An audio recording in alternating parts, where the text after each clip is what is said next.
Perdí mi nombre esa noche, aunque nadie lo notó. Lo que estaba en riesgo era todo lo que había construido durante años. Mi lugar, mi credibilidad, la idea de que yo controlaba mi propio mundo.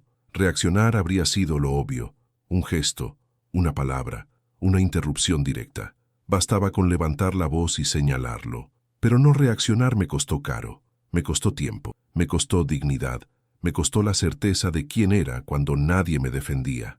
El salón estaba lleno de una luz tibia, casi amable. Lámparas antiguas, reflejos dorados en las paredes, el sonido bajo de copas tocándose con cuidado. Yo estaba de pie, ligeramente apartado, con la espalda recta y las manos juntas, como si esa postura pudiera sostener algo que ya empezaba a resquebrajarse. Fue entonces cuando lo vi, el desconocido. No debía estar allí, no llevaba la ropa adecuada, ni el gesto de quien pertenece, y aún así observaba todo con una atención incómoda, precisa. Sentí el primer impulso inmediato: intervenir, preguntar quién era, por qué estaba escuchando, por qué me miraba como si supiera algo que yo mismo había enterrado. Reaccionar habría cerrado la escena, habría puesto límites claros, pero también habría revelado demasiado, porque en su mirada había algo peligroso: reconocimiento. El conflicto no fue externo, nadie gritó, nadie señaló, fue interno, silencioso y brutal. Cada segundo que pasaba sin que yo hiciera nada, arrancaba algo de mí. Mi voz, por ejemplo, mi derecho a ocupar ese espacio sin sentirme expuesto. Observé cómo el desconocido inclinaba ligeramente la cabeza, como si confirmara una sospecha. No dijo nada, no hizo nada, y, sin embargo, cambió el aire del lugar. Elegí no reaccionar, no porque fuera débil, sino porque reaccionar habría sido irreversible. Habría abierto una puerta que no sabía cerrar.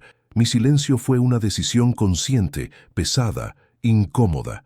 Sentí cómo me observaban otros rostros, sin entender qué estaba pasando, pero percibiendo la tensión. El silencio no era vacío, era denso, casi físico, como una presión en el pecho.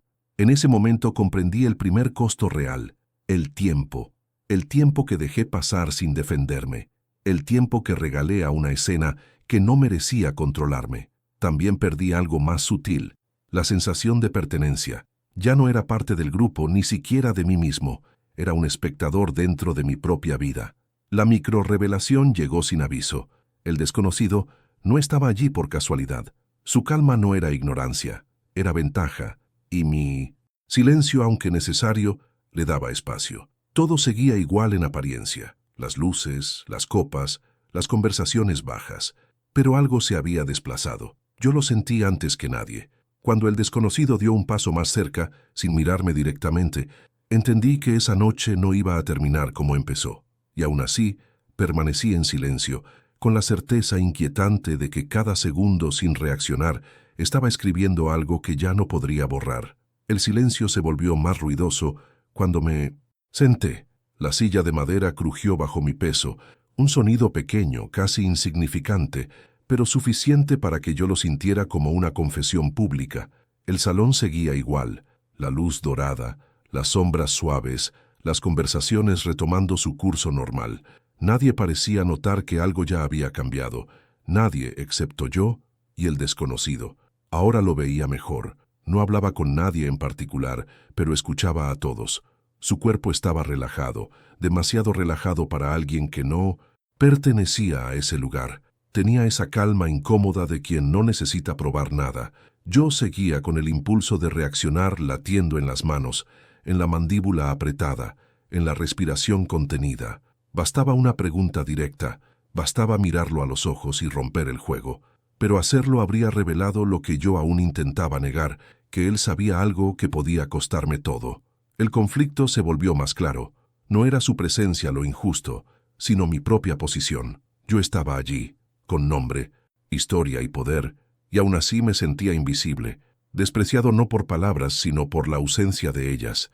El desconocido no me ignoraba, me observaba sin prisa, como quien evalúa el momento exacto para actuar, y mi silencio, lejos de protegerme, lo alimentaba. El costo emocional empezó a hacerse evidente.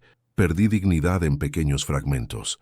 Cada vez que alguien pasaba junto a mí sin incluirme, Cada vez que una risa se escapaba en otra mesa, sentía que mi voz se alejaba un poco más. No era humillación explícita, era algo peor, la erosión lenta de mi lugar. Reaccionar habría sido un golpe seco. No reaccionar era un desgaste constante. Elegí seguir observando, no por orgullo, sino por miedo al efecto dominó. Si hablaba, si lo enfrentaba, todo lo que había mantenido enterrado durante años podía salir a la superficie. Recuerdos, decisiones, silencios antiguos. El desconocido parecía encarnar esa amenaza. No necesitaba decir nada. Su mera presencia dejaba claro que el mundo no siempre necesita ruido para revelar verdades. La microvirada llegó cuando noté un detalle mínimo. Él no miraba el centro del salón, miraba los bordes, las personas que nadie escucha, los gestos que pasan desapercibidos. Y comprendí algo inquietante. Yo, que siempre creí controlar la escena, llevaba años ignorando lo esencial. Mi silencio actual no era nuevo, era una repetición. El tiempo volvió a cobrar su precio. Cada minuto que pasaba reforzaba una narrativa que no me favorecía. Yo era el que callaba, el que observaba, el que dejaba que otros definieran la versión de los hechos, y sin embargo, reaccionar seguía siendo una elección peligrosa. Podía perder más de lo que ya estaba perdiendo. Cuando el desconocido levantó la mirada por primera vez y cruzó brevemente la mía, no hubo desafío, solo una confirmación silenciosa. Algo dentro de mí se tensó, consciente de que ese intercambio mínimo había sellado algo. El mundo seguía girando con normalidad, pero yo sentía que estaba entrando en una zona sin retorno, donde el silencio ya no era solo defensa, era exposición. La noche avanzó sin sobresaltos visibles, y eso fue lo más inquietante. La música cambió de ritmo, las copas se renovaron. Alguien contó una anécdota que provocó risas medidas. Todo parecía avanzar con una normalidad ensayada, como si el mundo se empeñara en demostrar que nada importante estaba ocurriendo. Pero yo sentía el cuerpo tenso, atento a cada gesto mínimo, a cada pausa que no encajaba del todo. El desconocido se movía poco, no buscaba atención, no se imponía, simplemente estaba, y esa forma de estar tan consciente, tan silenciosa, comenzó a incomodarme más que cualquier provocación directa. No hablaba, pero sabía, no actuaba, pero esperaba, y yo entendí que su poder no residía en lo que podía decir, sino en cuándo podía hacerlo. El conflicto silencioso se volvió interno de una forma más cruel. Empecé a preguntarme cuántas veces había sido yo ese desconocido para otros, cuántas veces observé sin intervenir, cuántas verdades dejé pasar porque reaccionar parecía peligroso. Esa revelación no me ofreció consuelo, me ofreció un espejo, y no me gustó lo que vi. El costo emocional se transformó entonces en culpa, no una culpa ruidosa, sino una que se instala despacio, como una humedad persistente. Me di cuenta de que había construido una vida donde el silencio era una moneda de cambio. Callar me había dado estabilidad, sí, pero también me había robado la capacidad de sorprenderme cuando alguien más jugaba con las mismas reglas. Reaccionar en ese punto habría sido impulsivo. Ya no se trataba de detener una escena, sino de romper una lógica que llevaba años funcionando. Si hablaba ahora, no solo enfrentaría al desconocido, me enfrentaría a mi propia historia de omisiones, y eso podía ser peor que cualquier consecuencia externa. La microvirada llegó cuando escuché mi nombre pronunciado en una conversación lejana, no con alarma, con ligereza, como un dato más. Sentí un frío, breve en la espalda. El desconocido estaba cerca de ese grupo, escuchando. No dijo nada, no tuvo que hacerlo. Su silencio confirmaba que la información ya no estaba bajo mi control. El mundo empezó a revelarse con una claridad incómoda, no por una traición evidente, sino por la suma de detalles que yo había preferido ignorar durante años. Las máscaras no caían de golpe, se deslizaban lentamente, mostrando grietas suficientes para entender que nada era tan sólido como parecía. Elegí no reaccionar, una vez más, no porque creyera que era lo correcto, sino porque reaccionar ahora habría sido una admisión tardía, un intento desesperado de recuperar una autoridad que ya estaba erosionada. El silencio, aunque costoso, me permitía ver el alcance real de lo que estaba en juego.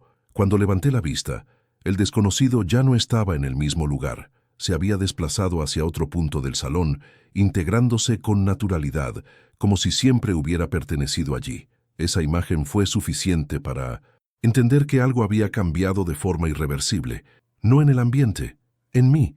Y mientras la noche seguía avanzando con su calma engañosa, supe que el destino no se decidiría por una confrontación directa. Se decidiría por todo lo que yo había permitido que ocurriera, sin decir una sola palabra. La primera señal concreta llegó sin dramatismo. Un gesto breve, una pausa que se estiró más de lo necesario. Alguien propuso un cambio menor en el plan que todos daban por cerrado. No fue una objeción frontal, solo una sugerencia para más adelante. El comentario quedó suspendido en el aire. Nadie lo rechazó, nadie lo aprobó. Y en ese silencio colectivo entendí que el terreno empezaba a moverse. No hacia la corrección, sino hacia la incertidumbre. El desconocido estaba allí a pocos pasos, escuchando con la misma atención de siempre. Su presencia ya no parecía accidental. Había dejado de ser una anomalía y se había convertido en una referencia silenciosa. Yo noté cómo algunas miradas se dirigían hacia él, buscando una reacción que no llegaba. Ese detalle me reveló algo incómodo. Ya no era yo quien concentraba la expectativa. El conflicto silencioso se volvió externo sin necesidad de palabras. Se sentía en la forma en que los cuerpos se reacomodaban, en la manera en que las frases se volvían imprecisas. La seguridad que había sostenido esa reunión durante años empezó a diluirse, y con ella mi antigua posición, no porque alguien me expulsara, sino porque el centro había cambiado de lugar. El costo emocional apareció como una pérdida de control, no de poder visible, sino de influencia. Durante años, mi silencio había sido interpretado como prudencia. Ahora empezaba a leerse como ausencia. Me di cuenta de que había pasado tanto tiempo observando que otros habían aprendido a avanzar sin mí. Reaccionar en ese punto habría sido un intento torpe de reclamar un espacio que ya no estaba reservado. La microvirada llegó cuando el desconocido fue incluido en una conversación lateral, nada importante, nada decisivo, pero fue suficiente. Le preguntaron su opinión sobre un detalle técnico. Él respondió poco, con precisión, sin alzar la voz. Vi cómo algunos asentían, vi cómo tomaban nota, y comprendí que el conocimiento, cuando se maneja con paciencia, encuentra siempre su lugar. El mundo se revelaba no porque él hablara, sino porque yo había dejado de hacerlo durante demasiado tiempo. Mi silencio, que alguna vez me protegió, ahora me dejaba expuesto a una verdad más dura.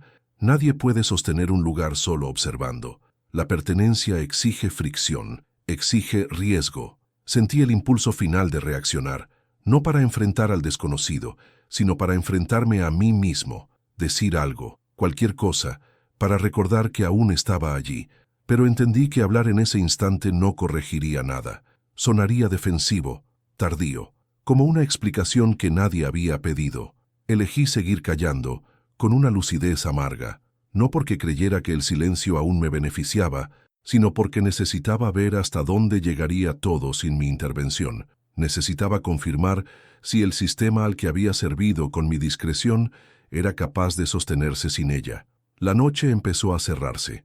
Algunas personas se despidieron antes de tiempo, otras permanecieron hablando en voz más baja. El desconocido seguía moviéndose con naturalidad, sin prisa, como quien entiende que ya no necesita apresurarse. Yo lo observé desde la distancia, consciente de que el desenlace no sería inmediato, pero sí inevitable. Algo había cambiado de forma irreversible, no por una confrontación, sino porque, por primera vez, mi silencio ya no me colocaba a salvo de las consecuencias. El final no llegó con una explosión, llegó con una redistribución. Días después de aquella noche, los cambios empezaron a aparecer sin anunciarse, nombres nuevos en correos que antes no recibían nada, reuniones a las que ya no era convocado, decisiones que se tomaban en otro espacio, con una naturalidad casi ofensiva. El desconocido ya no era un invitado ocasional. Se había integrado sin ruido, como si siempre hubiera estado destinado a ocupar ese lugar. Ahí entendí, con una claridad que dolía más que cualquier reproche, qué había perdido realmente. No fue el cargo, no fue el prestigio, no fue el acceso, Perdí el derecho a ser indispensable. Durante años, mi silencio había sido interpretado como estabilidad, como alguien confiable, que no incomodaba, que no interfería, y esa reputación que yo mismo había cultivado se volvió mi límite. Cuando el sistema necesitó a alguien que supiera demasiado, no pensaron en mí, pensaron en quien había demostrado que sabía y que estaba dispuesto a usarlo. Reaccionar en ese punto ya no tenía sentido. Hablar ahora no cambiaba el pasado ni corregía la lectura que otros habían hecho de mí. Cualquier intento habría sonado a defensa personal, no a verdad. El silencio, por primera vez, no fue una elección estratégica, fue la consecuencia lógica de todas las elecciones anteriores. El costo emocional se asentó como una certeza definitiva. Perdí tiempo que no vuelve. Perdí la oportunidad de haber sido escuchado cuando todavía importaba. Perdí la versión de mí que creía que observar bastaba para influir. Comprendí que el conocimiento, cuando no se arriesga, termina perteneciendo a quien se atreve a ocupar el espacio. El mundo terminó de revelarse sin dramatismo. Las máscaras no cayeron, simplemente dejaron de ser necesarias. Vi al desconocido, ya no tan desconocido, moverse con seguridad en un lugar que yo había ayudado a construir sin reclamarlo nunca. No sentí odio, sentí algo peor, reconocimiento. Él no me había robado nada. Yo había entregado mi lugar poco a poco, cada vez que elegí callar para no perder. Me alejé sin despedidas, no porque no doliera, sino porque entendí que algunos finales no necesitan testigos. Caminé con la calma de quien acepta que ciertas pérdidas no se recuperan reaccionando tarde, sino aprendiendo a mirar de frente lo que costaron. El silencio no fue cobardía, fue una decisión, y como toda decisión, tuvo consecuencias. Hoy puedo nombrarlas sin rencor, pero no sin peso, porque hay verdades que no destruyen por ser dichas, sino por haber sido guardadas demasiado tiempo. ¿Y tú, qué parte de ti dejaste en silencio, esperando que alguien más hablara por ti?